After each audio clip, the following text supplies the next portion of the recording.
네, 여호수아 10장 시작합니다. 지난 9장에서는 새로운 한 그룹이 등장했죠. 기브온 족속이 등장을 했습니다. 그들의 어떤 행동으로 인해서 이스라엘 백성들, 여호수아와 백성들의 어떤 선택을 하게 되었죠. 지난주에 우리는 살아가면서 하는 이 무수한 선택들, 그 근거가 되는 분별력에 대해 나눴습니다. 이 분별력이 없이 하는 선택들은 그냥 내가 돌리는 행복회로가 된다, 이런 말씀을 나눴어요. 기브온 족속의 전략은 굉장히 단순했지만 강력했죠. 먼 나라에서 온 것처럼 꾸미고 진멸해야 될 대상이었지만 그 신명기에 나온 그 율법을 가지고, 예외 조항을 가지고 그렇게 꾀를 낸 거죠. 첫 번째 드렸던 말씀이 이 그럴듯한 유혹을 경계해야 된다, 이 틈새를 조심하라, 이 말씀이었습니다. 이게 사탄의 굉장히 주된 전략이라고요. 교묘하게 우리가 받아들일 수 있는 만큼 그렇게 파고든다, 우리에게 타협의 여지가 생길 만큼 그렇게 파고든다는 거였어요. 제가 예로 든 게, 회식 자리에서 술 문제를 고민하고 있는 청년에게 마약해라 이러지 않는다는 거예요. 술 안 먹는 거 오케이면 다른 부분을 건드려 보는 거죠. 자, 지난주 9장 8절에 기브온 족속이 와서 이렇게 이야기합니다. 우리는 당신의 종입니다. 그러니까 여호수아가 너희는 누구이며 어디에서 왔느냐라고 묻죠. 종이 되겠다는 이 말, 이 이스라엘 백성들에게는 얼마나 달콤하게 들렸을까요? 400년 동안 종살이해온 역사가 있었고 40년 동안 이 사막 광야에서 떠돌이 생활을 한 그들 앞에 물 깃고 농사 져주고 속 끌고 다 해준다는 거예요. 얼마나 달콤해요, 이 조건이.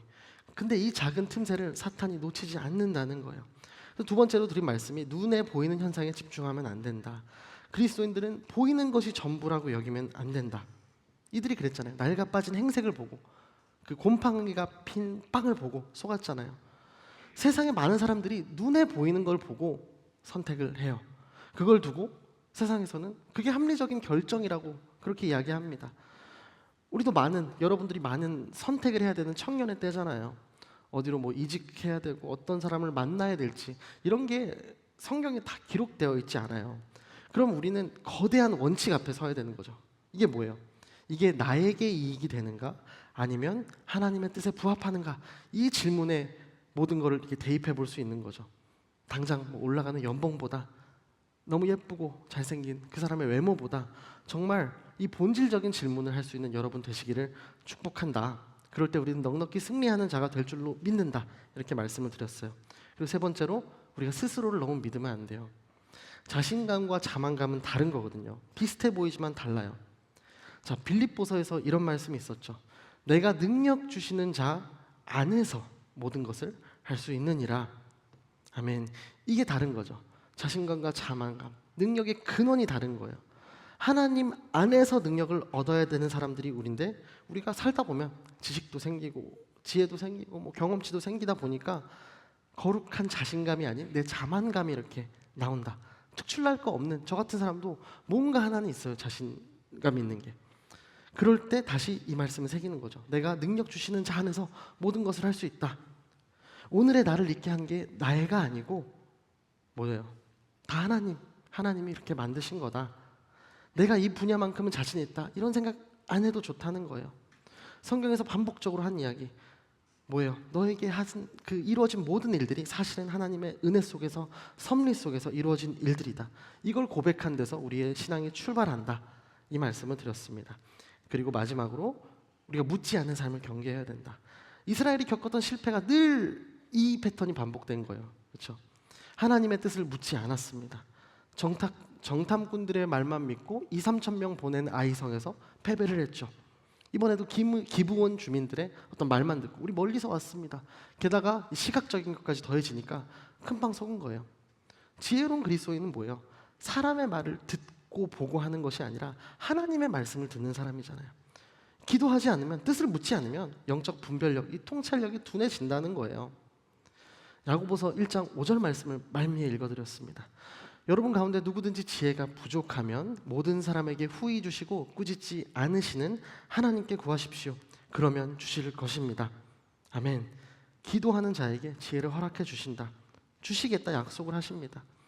우리의 통찰력, 날 선 건 검과 같이 만들어주는 지혜, 거짓을 파괴하는 지혜, 진리를 알게 되는 그 지혜, 이 구하는 자에게 반드시 주시는 하나님을 바라보며 이 진리의 분별력을 구하자.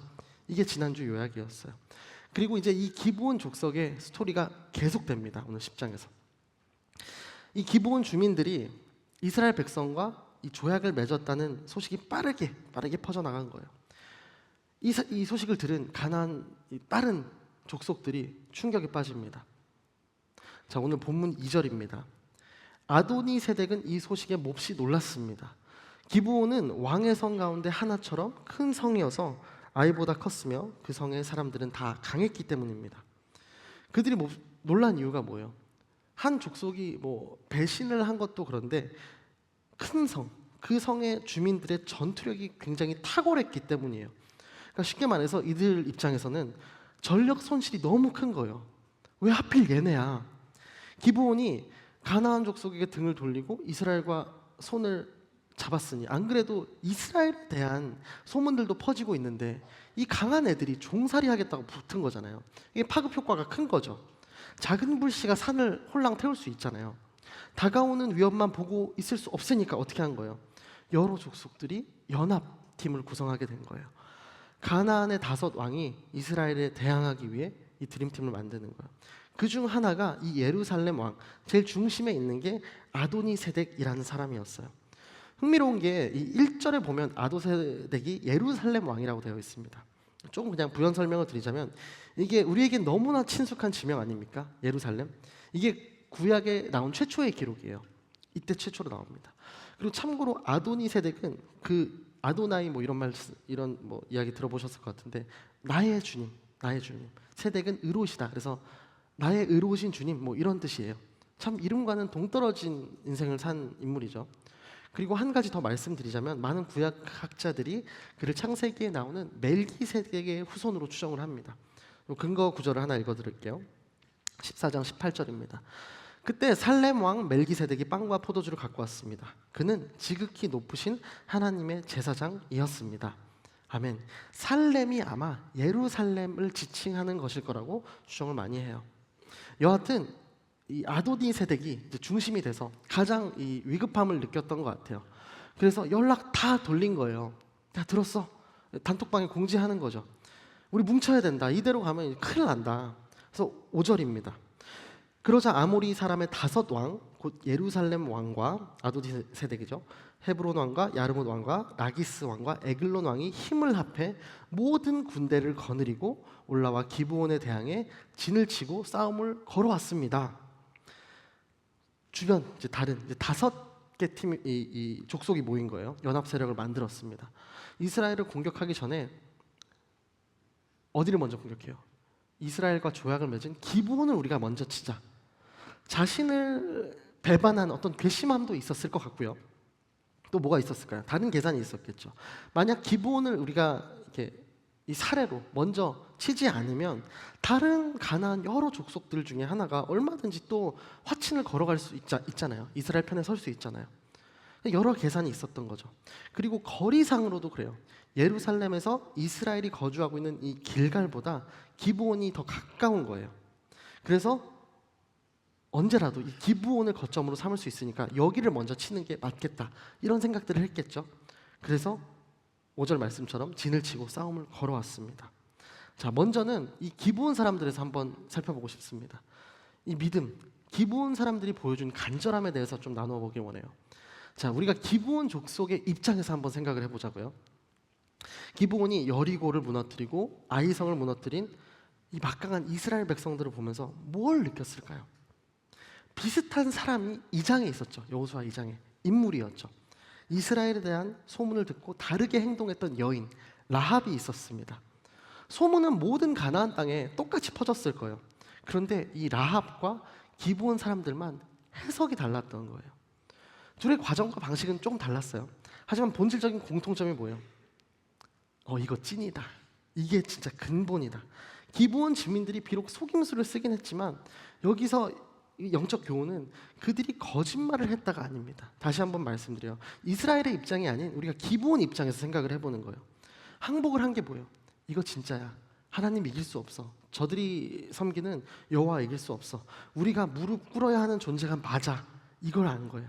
내가 무릎 꿇고 뱉기 들어야 하는 내 간절함의 대상이 저분이구나. 여호와이구나. 이걸 안 거예요. 이게 어떤 예수님의 가르침까지 이어진다고 볼 수 있나요? 천국이 뭐라고 했어요? 침노하는 자의 것이라고 했습니다. 이 말씀과 일맥상통하는 거죠. 침노하다는 말의 원어가 뭐 힘을 써서 밀고 들어가다, 강하게 추진한다, 뭐 이런 뜻을 가지고 있어요. 그러니까 공격적으로 들어가는 거예요. 수동적으로 기다리는 태도가 아니라 공격적으로 들어가는 거예요. 우리 신앙생활이 그래야 된다는 거예요. 하나님 나라는 수동적으로 앉아서 그냥 기다리는 사람들의 것이 아니라는 거예요. 진심으로, 전심으로 구하고 하나님을 향해 움직이는 자들의 것이다. 자, 예수님이 마태복음 7장 7절에 이 유명한 말씀하셨죠. 구하라, 그러면 너희에게 주실 것이다. 찾으라, 그러면 너희가 찾을 것이다. 문을 두드리라, 그러면 너희에게 문이 열릴 것이다. 아멘. 이거 신대원 시험 볼 때 항상 딱 외웠던 779차뚜 뭐 이렇게 외웠던 그 구절입니다. 한 가지 오해하지 않으셨으면 하는 것은 침노한다는 것이 뭐 이렇게 폭력적인 행위를 막 어그레시브한 어떤 액션을 말하는 게 아닙니다. 하나님 나라를 향한 간절함이 담긴 믿음의 결단을 말하는 거예요. 그저 마음에 품는 어떤 소원이 아니라 목숨을 걸고 달려드는 생명의 여정이어야 한다는 거예요.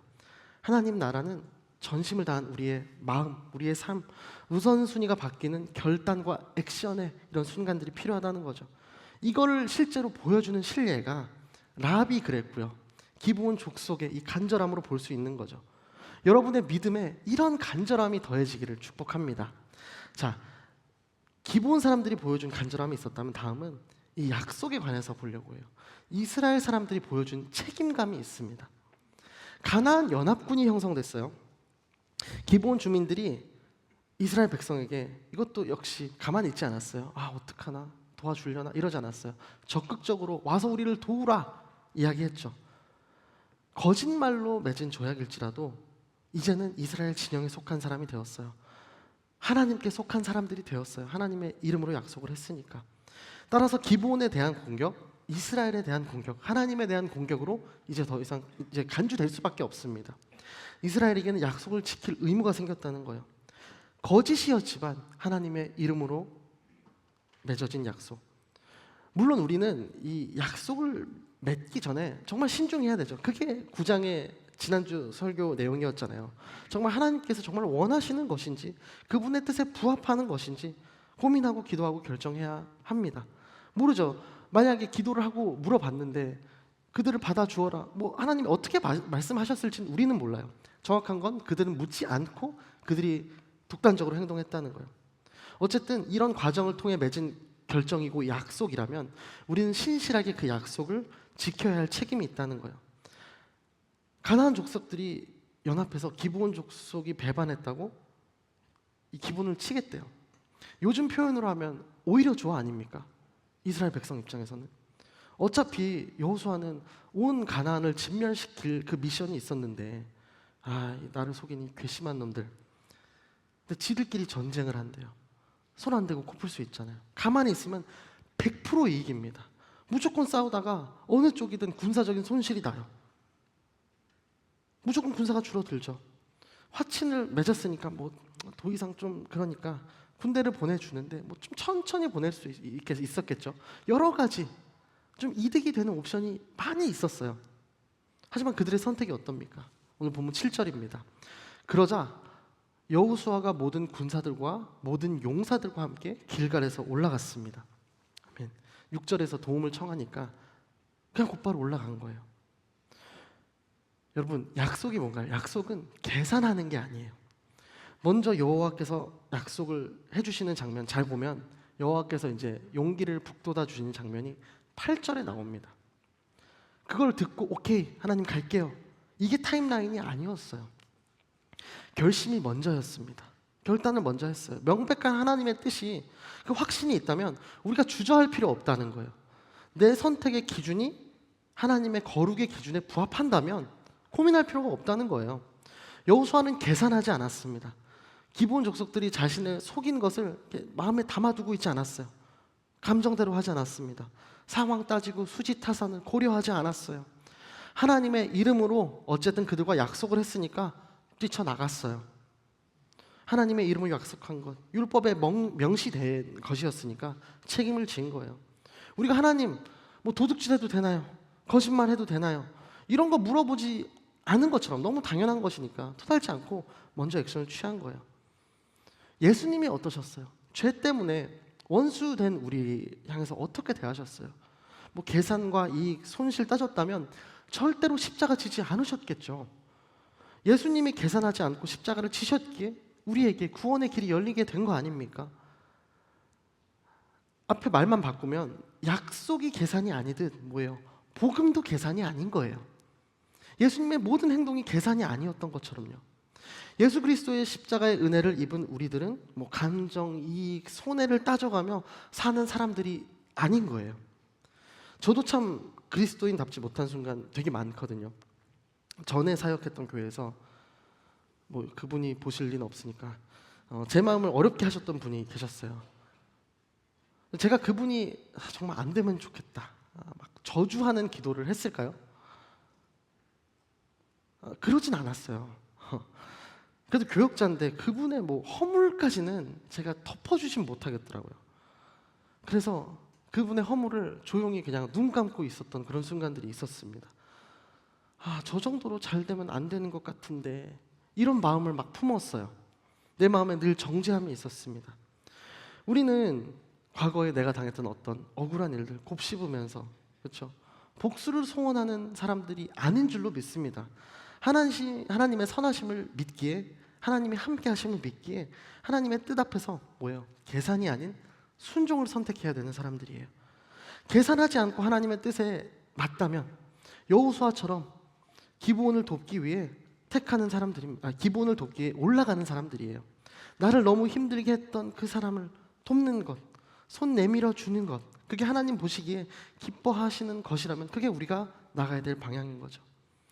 그리스도인들은요 여러 가지 약속이 있습니다. 가장 먼저는 위로 하나님과 맺은 약속이 있고요, 나를 불러주신 사람들과 세상 뭐 아래, 옆으로, 이 사방으로 맺은 약속이 있습니다. 그렇죠?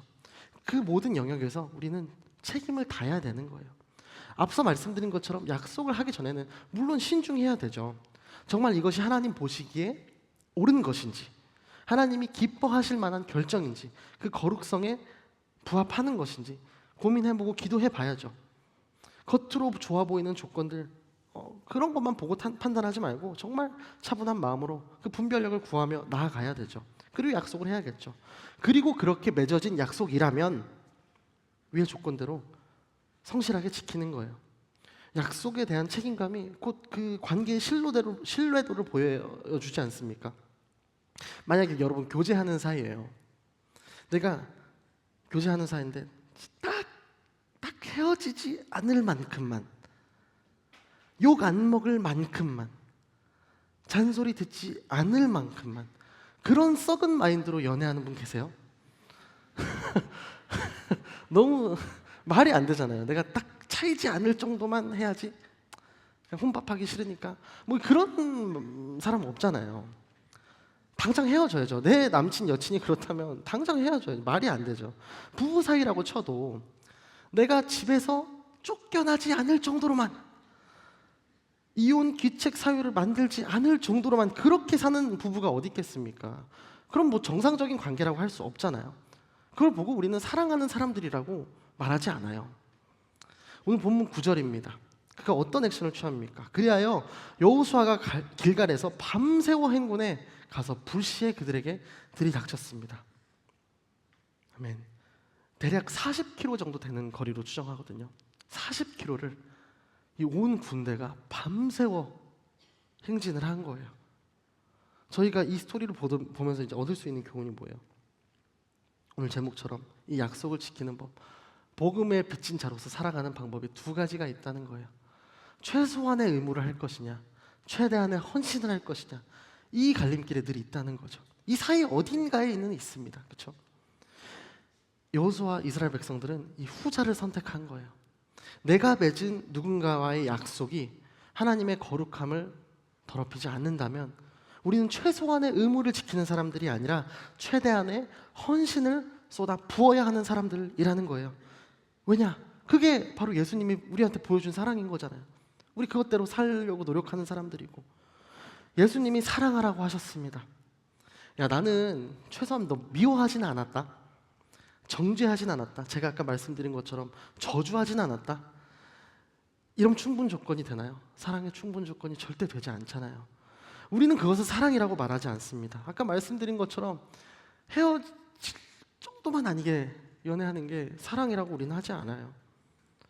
언제 밥 한번 먹자 약속하는 게 우리는 약속이 아닌 걸 알고 있어요.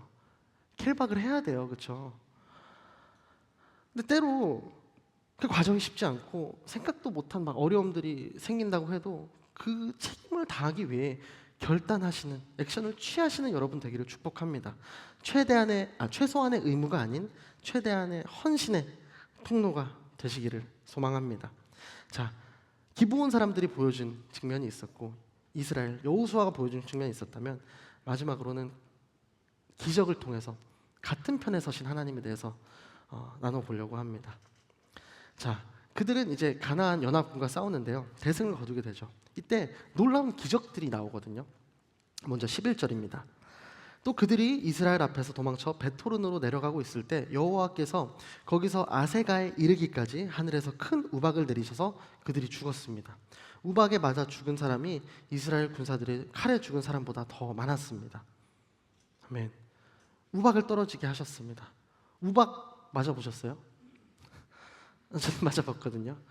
캐나다에 살 때 진짜 무섭더라고요. 막 탁구공만한 더 작은 건데도 막 엄청 피해가 있었거든요. 근데 이스라엘 군사들의 칼에 죽은 사람보다 더 많은 죽음이 발생했어요.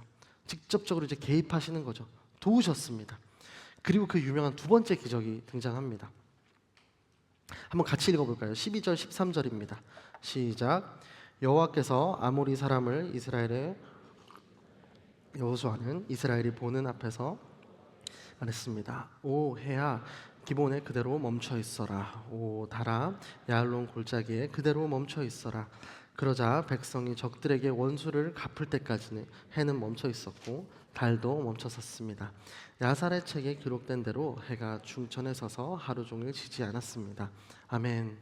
네, 앞서 그 아도니 세덱 잠시 그 예루살렘 말씀드린 것처럼 조금 참고 삼아 말씀을 드리자면, 이 야살의 책이라는 부분이 나오잖아요. 이게 어떤 인명이 아니라 야살이 뭐 정직한, 올바른, 정당한 이런 의미를 갖고 있거든요. 그러니까 어떤 성품을 칭하는 단어죠. 이 구약 성경에 한 120회 정도 사용된 단어예요. 의로운 자의 책, 뭐 이렇게 표현하면 적당할 것 같아요. 이게 뭐 창세기, 출애굽기, 여호수아 여러 구약의 그 연대기적인 자료가 수록된 고대의 수집 문서 정도로 보시면 됩니다. 자, 다시 본문으로 와서요. 우리가 오해하지 않았으면 하는 것은 여호수아가 자연계를 향해서 직접적으로 명령한 사실이 아니라는 거예요. 그렇죠? 12절의 표현처럼 뭐예요? 이스라엘이 보는 앞에서 여호와께 말한 거예요. 여호와께 말했습니다. 자연계를 주장하시고 통치하시는 하나님을 향한 간절한 기도였다는 거예요. 적군을 멸절시킨 당신의 그 미션을 성공시킬 그 시간을 주십시오. 그런 간절한 외침이었다는 거예요. 이 일반적이지 않은 사건을 두고 참 여러 가지 설이 있습니다.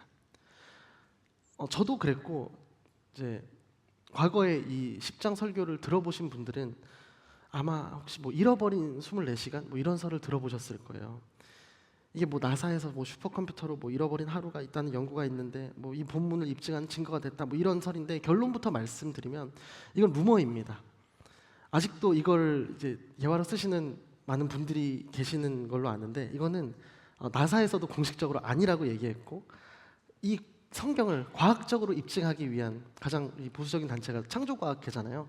창조과학회 홈페이지에도 가면은 이건 아니다, 허위다라고 입증이 되어 있습니다. 혹시 궁금하신 분들은 한번 홈페이지 찾아가 보셔도 좋을 것 같아요. 그 외에 여러 가지 설들이 있거든요. 뭐 일식, 월식, 뭐 지구 자전 속도가 변화되었다, 여러 가지 설이 있어요. 저는 어떤 설이 가장 근거가 있다는 걸 말씀드리려는 것은 아니에요. 사실 저도 너무 궁금해요. 나중에 천국 가면 꼭 물어보고 싶은 그 버킷리스트 질문 중에 하나입니다. 확실한 거는 뭐예요? 자연계를 창조하시고 다스리신 하나님이 못하실 건 아무것도 없다는 게 저의 믿음이고 저의 생각이에요. 우리야 너무 이해가 안 되니까 여러 가지 뭐 시도와 연구를 통해 알아보려고 하지만 애당초에 막 넘사벽이 100만 개인 그런 거잖아요. 우리가 어떻게 다 이해를 하겠어요. 요즘 우리 교회적으로 또 이 러닝의 열풍에 좀 끼어들게 되었어요. 이제 저희 대청에서도 막 하거든요. 제 옆자리에 엄청난 전도사님이 한 분 계세요. 이름은 밝히지 않겠지만 한 번 같이 다 뛰었거든요. 전 정해진 이제 목표된 양의 한 절반쯤에서 포기했습니다. 근데 그 분은 다 뛰었는데 사진을 찍었거든요. 땀이 안 나고 있는 거예요. 그래서 너무너무 그게 신기한 거예요. 막 다들 뭐 완주한 사람들도 빨개져서 막 땀이 이렇게 범벅이 돼 있는데 혼자 뭐 이렇게 그냥 있었던 사람처럼 되게 해맑게 이렇게 땀이 안 나 있더라고요. 도대체 그것조차 이해하지 못하는 제가 이런 걸 어떻게 이해하겠습니까? 우리가 4차원에 사는 인간에 의해 모든 시스템이 만드신 분의 그 지혜를 어떻게 측량하겠어요? 우리가 뭐 지구의 뭐 중력이 뭐 어떻다, 달의 중력이 어떻고 태양의 중력이 어떻다까지는 알 수 있어도 이 중력이 도대체 왜 존재하는 걸까? 이 질문을 알 수 있어요. 대답을 할 수 있어요. 왜 중력이라는 것이 존재하는 것일까? 이 질문에는 우리가 대답을 할 수가 없어요. 우리 한계가 고작 그 정도라는 거예요. 그리고 생각해 보면은 참 좀 희한하다고 해야 되나요? 이 대단한 기적에 대한 언급이 성경 다른 곳에 없습니다. 우리가 대표적인 어떤 신비적인 기적으로 얘기하는 것 중에 홍해 있잖아요. 홍해가 갈라진 거. 이거는 뭐 시편, 민수기, 여호수아, 뭐 신약의 사도행전 언급이 엄청 많이 되어 있거든요. 근데 이 기적은 언급이 없어요. 왜인지는 이것도 역시 모르겠습니다. 그런데 그보다 파워풀한 표현, 제가 오늘 나누고 싶은 표현이 이 14절에 있습니다. 한번 같이 읽어보겠습니다. 시작. 그렇게 여호와께서 사람의 말을 들어주신 날은 전무후무했습니다. 여호와께서 이스라엘 편에서 싸우셨기 때문입니다. 아멘. 그렇게 사람의 말을 들어주신 것 뭐예요? 그 기도에 응답하셨 그런 날이 전무후무했다는 거예요. 오늘 전쟁은 기브온 주민들을 구하기 위한 전쟁 아닙니까? 이제 기브온 주민들도 하나님의 편에 그 속에 속하게 되었다. 그런 뜻이죠. 뭐 민족, 출신, 성별 상관없이 하나님을 찾아온 그들 받아주시고 백성으로 삼아주시는 하나님의 성품을 보여주시는 거죠. 한번 택하신 나의 백성이 된 자들을 결코 포기하지 않는 신실한 하나님의 성품을 보여주는 거죠. 백성을 구원하기 위해서라면 초자연적인 기적 얼마든지 베푸신다는 거예요. 왜요? 여호와께서 이스라엘 편에서 싸우셨기 때문에. 저는 여러분이 뭐 우박 기적 이런 기적에 집중하시기보다 내 말을 들으셨다, 이 기도에 들으셨다, 내가 하나님의 편에 서 있는지 먼저 확인해 보시는 여러분 되기를 소망합니다. 이 사건은 하나님께서 어떤 경계도 허무시는 분이라는 사실을, 하나님을 찾아오는 모든 사람을 자신의 백성으로 삼으시는 그 은혜를 보여주는 사건이에요. 두려움이 여전히 우리 삶에 찾아오겠지만 하나님께서 오늘도 우리 편에 서서 싸우신다, 우리 기도를 들으시는 그 분임을 믿고 담대히 나아가는 여러분 되기를 축복합니다. 자, 말씀을 맺어 보겠습니다. 하나님이 어떻게 일하시나 이렇게 살펴봤죠. 기브온 사람들의 간절함을 통해서 우리는 그들의 믿음을 보았고요. 이스라엘 사람들이 보여준 그 책임감을 통해서 언약, 이 약속이라는 걸 보았고요. 같은 편에 서신 하나님을 마지막으로 함께 나눴습니다. 하나님의 이름을 건 맹세로부터 시작한 이 사건, 그들은 진짜로 리터럴리 구원을 얻었어요. 그렇죠? 그들을 살리기 위해서 밤새 행군을 한 그 이스라엘 군대가 갔어요. 흥미로운 건요, 이들의 이름이 수백 년, 한 400년, 500년 지난 이후에 다시 성경에서 등장을 합니다. 사무엘 하 21장입니다. 다윗이 다스리던 시대에 3년 동안 계속 기근이 들었습니다. 이에 다윗이 여호와께 간구했더니 여호와께서 말씀하셨습니다. 사울과 피로 얼룩진 그 집안 때문이다. 그가 기브온 사람들을 죽였기 때문입니다. 아멘. 저는 굉장히 소름이 돋았어요. 단 한 번 맺은 이 약속이 똑같이 400년, 500년이 지났는데 그들은 살기 위해서 가짜 행석으로 생명을 구걸한 것이지만 그렇게 맺은 약속조차도 하나님께서 잊지 않으셨다는 거예요. 그 신실하심의 깊이가 여러분 느껴지시나요? 수백 년이 지난 거 하나님께는 아무 문제가 아니라는 거예요. 그 약속을 지키시는 분이라는 거예요. 우리야 홍해를 가른 거는 어떻게 달의 중력을 가지고 좀 어떻게 하면은 조수간만의 뭐 이런 상상을 해보지만 그분의 입장에서는 뭐가 다르겠습니까? 하루를 멈춘 거나 홍해를 가른 거나 요단강을 가른 거나 그렇지 않습니까? 그런데 더 놀라운 건요, 우리는 더 위대한 하나님의 약속을 받은 사람들이라는 거예요. 그 더 크고 위대한 그 약속이 뭐예요? 바로 예수 그리스도의 생명으로 맺어진 약속이라는 거죠. 하나님은 예수님의 생명을 건 약속을 하신 거예요. 로마서 8장 말씀입니다.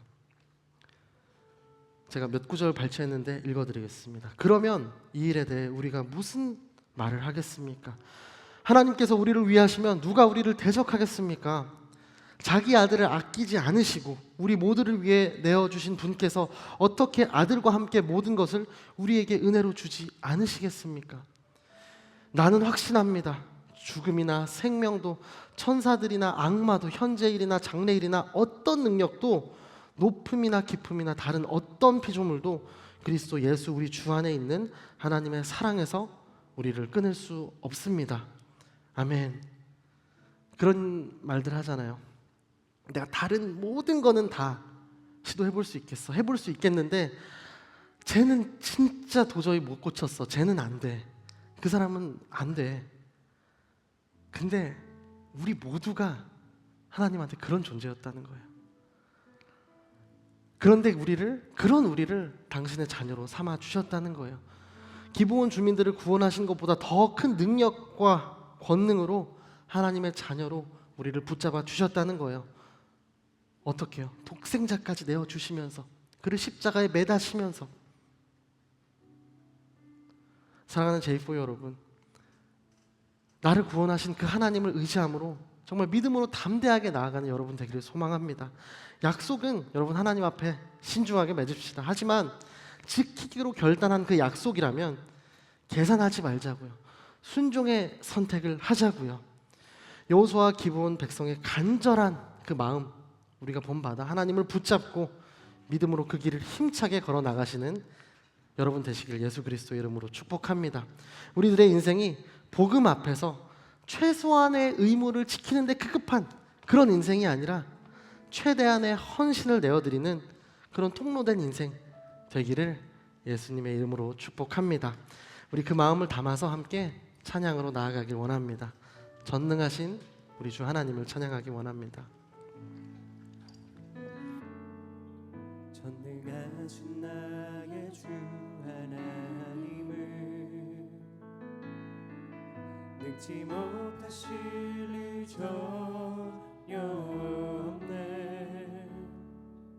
우리의 모든 간구도 우리의 모든 생각도 우리의 모든 꿈과 모든 소망도 진실하신 나의 주 하나님을 우리의 모든 괴로움 바꿀 수 있네. 그 가능한 일 행하시고 죽은 자를 일으키시니 그를 이길 자 아무도 없네. 주의 말씀 의지하여 깊은 곳에 금을 던져 오늘 그가 놀라운 일을 이루시는 것 보라. 주의 말씀 의지하여 믿음으로 금을 던져 믿는 자에게 능치 못한. 우리 다시 처음부터 고백하며 나아가겠습니다. 전능하신 나의 주 하나님을 능치 못하실 일 전혀 없네. 우리의 모든 간구도 우리의 모든 생각도 우리의 모든 꿈과 모든 소망도 신실하신 나의 주, 진실하신 나의 주 하나님을 우리의 모든 괴로움을 바꾸시는 분, 우리의 모든 괴로움 바꿀 수 불가능한 일 행하시는 그 주님을 바라보는 이 시간 되게 하여 주옵소서. 죽은 자를 일으키시니 그를 이길 자 아무도 없네. 주의 말씀 의지하며 나아갑니다. 주의 말씀 의지하여 깊은 곳에 금을 던져 오늘 그가 놀라운 일을 이루시는 것 보라.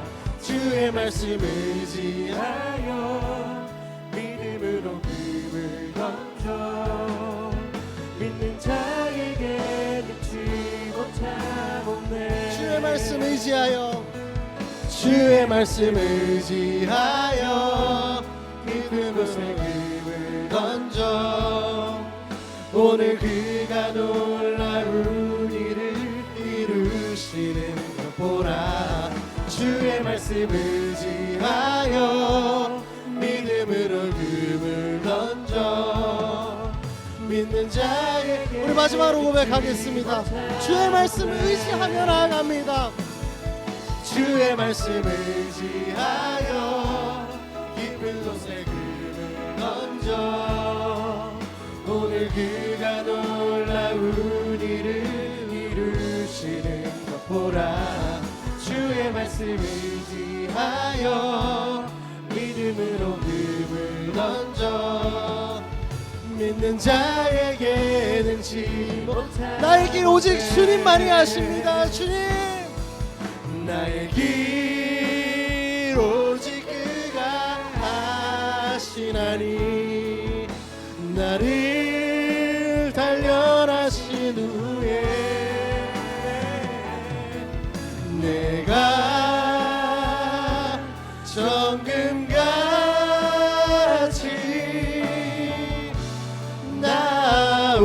나오리라. 나의 길 주님만이 아십니다. 나의 길 오직 그가 아시나니 나를 단련하시르에 내가 정금같이 우리 마지막으로 고백하겠습니다. 주님, 나를 단련하여 주시옵소서. 주님, 내가 주님께 나아갑니다. 주님, 나를 붙들고 나를 세우시고 나를 사용하여 주시옵소서. 주님, 나의 간절함이 믿음이 될 수 있도록 주여 나와 함께하여 주시옵소서. 내가 정금같이 나오리라. 우리 시간 기도할 때 주님 그들의 간절함을 외면하시 않으신 그 주님을 바라보기 원합니다. 주님, 우리 방법이 미숙할 수 있습니다. 우리 신앙의 모양이 흐트러질 때가 있지만 주님 앞에 나아가는 이 마음만은, 우리 마음의 중심만은 주님을 향하여 있을 수 있도록 성령 하나님 나와 함께하여 주시옵소서. 주님, 우리의 마음을 깨워주옵소서. 세상 앞에 무기력해지는 우리가 아니라 천국을 침노하는 믿음으로 복음이라는 생명의 줄을 붙잡는 자가 되게 하여 주시옵소서. 이 시간 함께 기도할 때 주님, 간절함이 믿음이 되게 하시고 믿음이 구원을 낳는 역사를 목도하게 하여 주시옵소서. 우리의 연약한 기도에 응답하시는 하나님을 신뢰하며 나아가는 인생들 되게 하여 주시옵소서. 주님, 그런 믿음으로, 그런 간절함으로 주님 앞에 나아갑니다. 이 시간 함께 이 간절한 마음 주님께 올려드리며 주님의 이름 간절히 선포하며 기도하며 나아가겠습니다. 주여! 사랑하는 하나님, 기본 사람들의 그 간절한 마음, 간절한 믿음을 바라봅니다.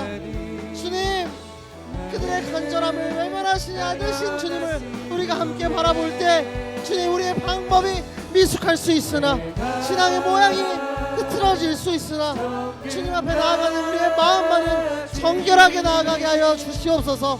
우리가 전심을 다하여 진심을 다하여 주님 앞에 나아갈 수 있도록 주님, 우리 우리와 함께하여 주시옵소서. 주님, 잠들어 있는 우리의 마음을 깨워 주시옵소서.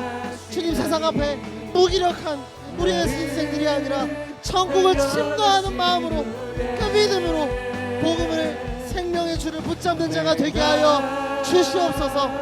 주여, 간절함이 믿음이 되게 하시고 믿음이 구원을 낳는 역사를 주님 바라보게 하여 주시옵소서. 주님, 우리의 연약한 기도일지라도, 연약한 외침일지라도 당신의 자녀들의 그 외침에 응답하시는 하나님, 그 하나님을 바라보며 신뢰하게 하여 주옵소서. 주님, 간절한 믿음이 낳는 순종의 발걸음을 옮겨가는 주의 자녀들 되기 원합니다. 주여, 우리와 함께하여 주시옵소서. 오늘도 그 주님 앞에 간절히 나아가오니 주여, 우리와 함께하여 주시옵소서. 주여, 우리와 함께하여 주시옵소서. 주님, 우리 계속해서 기도할 때 신실하신 하나님, 하나님의 이름으로 한 그 약속 끝까지 책임지는 그 여호수아 이스라엘 백성들의 모습을 바라봅니다. 우리에게 신실한 것이 어떤 것인지 알려주시니 참으로 감사드립니다. 주님, 우리가 하나님의 사람으로서 하나님의 기준을 붙들고 맺은 언약을 지키는 사람, 과거의 감정과 나의 기준에 반응하는 사람이 아니라 정말 최소한의 의무가 아닌 최대한의 헌신의 통로가 되는 믿음의 사람으로 우리를 사용하시고 세워 주시옵소서. 사랑하는 하나님, 하나님의 이름을 지키기 위하여 기꺼이 순종했던 그 믿음을 우리에게 허락하여 주시옵소서. 이 시간 함께 기도할 때 우리 안에 계산 없는 헌신, 조건 없는 순종이 회복되게 해달라고 우리 간절한 마음으로 주님의 이름을 선포하며, 주님, 내가 헌신하겠습니다. 조건 없는 순종을 하겠습니다. 계산하지 않겠습니다. 이 기도 제목 주님께 올려드리며 함께 나아가겠습니다. 주여, 주님, 우리가 하나님의 사람입니다. 당신의 자녀입니다. 감정보다 말씀에 주님, 우리의 기준을 둡니다. 사랑하는 하나님, 오늘 우리가 살아가는 이 시대에 쉽게 약속하고 쉽게 뒤집으며 감정에 따라 관계를 끊으며 모든 것을 계산하는 이 시대에 주님, 하나님의 기준을 바라보게 하여 주시옵소서. 하나님의 이름으로 한 약속을 주님 끝까지 신실하게 지키는 그 믿음의 순종의 발걸음이 우리에게 허락되게 하여 주시옵소서. 주여, 주님 앞에 신실한 약속의 사람이 되기 원합니다. 성령 하나님 함께하여 주시옵소서. 주여, 하나님의 이름을 지키기 위하여 순종했던 그들의 발걸음 주님 함께하여 주시옵소서. 주님